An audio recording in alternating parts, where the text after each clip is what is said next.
Well, a man has spent nearly 7 years in prison for faking his own death by hacking into a death registry. So the Justice Department says Jesse Kempf now took information from a protected computer system without permission in a scheme devised partly to avoid paying child support.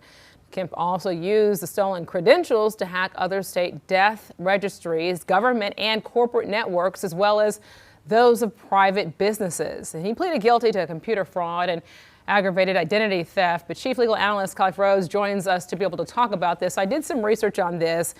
His child support was more than $100,000. Okay.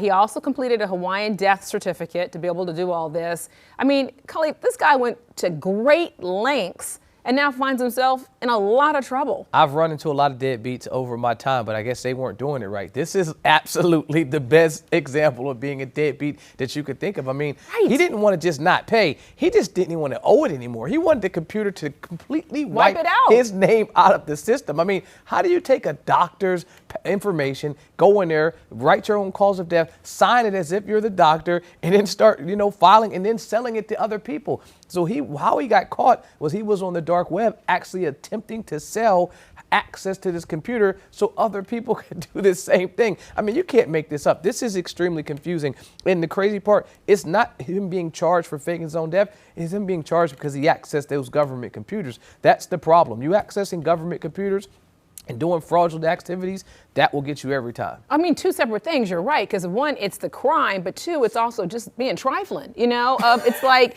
you think about it, it's like child support. How does your child feel that you're doing all this? That's one, but let's get to the actual crime itself. I also did find out that when you look at the damage to the state death registry systems, including the $80,000 just to repair everything, I mean, those fees add up. They add up. I mean, so obviously he'll have to, on top of his child support that he's not paying, he'll have to pay restitution to the state for the damage that he created. But I mean, there are folks out here that will try to do anything to avoid taking care of their responsibility. I mean, and so whatever the amount was, $100,000, over time, it wasn't a $100,000 lump sum. And now you'll be removed from society for 6-7 years. That's a problem. I mean, all you had to do was pay. Right. And even if you didn't pay, there was a lengthy process to avoid paying, going to court, being hauled in, showing up for a show cause. I mean, there were a number of processes that he could have went not this route. This route, right. And when you're accessing government computers, you can guarantee they're going to lay the law down on you heavy because you don't want to show that we're light on crime. And in situations like this,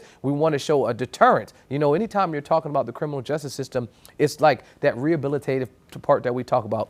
Want to rehabilitate the criminal, but we also want to deter future actions like this from happening again. Well, how do you deter someone from trying to hack into a system? Slamming a 7-year sentence on someone that does it will be a quick way to deter. And say when you're Googling how to access these computers, his story pops up as one of the main things to say, yep, I'm not doing that. But it also makes you think, for somebody to have that kind of intelligence, there's so many other things you can do to be able to get money to pay your child support. Definitely not using his brain to its full capacity, because if you can hack a computer, I wouldn't even know where to start. And I feel like I'm extremely intelligent, but this guy figured out how to get on the system government and fake computers. His own death. I mean, by all means, probably one of the top dumbest crimes I've seen. Pretty much. There's a lot of ways that you can go to prison. This is not one of them. I mean, for sure. I also have to emphasize, though, this is also a big reminder of how damaging criminals with computers can actually be, because there is a lot of fallout from this, a lot of information that now is out there, a lot of concern, right? But what I can also tell you is that